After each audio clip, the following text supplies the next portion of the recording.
आदरणीय मित्रहरू, नेपाल विद्युत प्राधिकरणको हाकिम कुलमान घिसिङप्रति नेपाल सरकारले गर्न खोजेको व्यवहार देख्दा हामी सबै आश्चर्यचकित परेका छौँ। मलाई सम्झना छ, म मन्त्री हुँदाखेरि बारम्बार प्राधिकरणका मान्छेहरूलाई तपाईहरुले यो लाइनबाट हुने लस 20% 22% चाहिँ यसलाई घटाएर चाहिँ 12-13 मा लिएर आउनुस् न भनेर भन्दा यो सम्भवै हुँदैन हजुर, यो त नेपालमा त्यो सम्भवै छैन भनेर मलाई जवाफ दिन्थे। कुलमान यो पदमा आइसकेपछि त्यसलाई घटाएर अहिले 9, 10, 11 मा उहाँले झार्नु भएको छ। त्यसको मतलब हजारौं किलोवाट बिजुलीको बचत भएको छ, हजारौं किलोवाट बिजुलीको नयाँ उत्पादन भएसर भएको छ।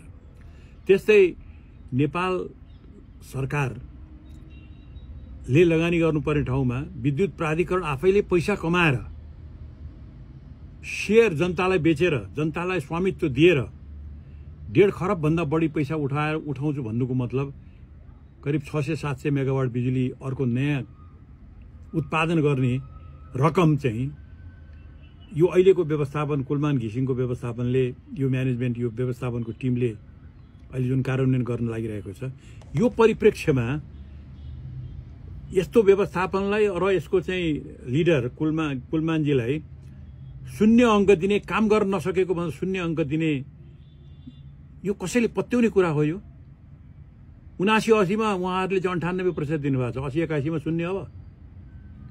यस्तो खालको चाहिँ नालायक काम चाहिँ नेपाल सरकारले गर्नु हुँदैन। स्वयं त्यही मन्त्रालयका राज्य मन्त्रीले यो षड्यन्त्र भएको भन्ने आवाज दिइसक्नु भएको छ। त्यसकारण यो काम नेपाल सरकारले तुरुन्त रोकोस् र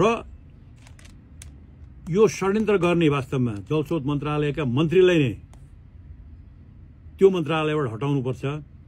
त्यसो गर्नु न्याय हुन्छ।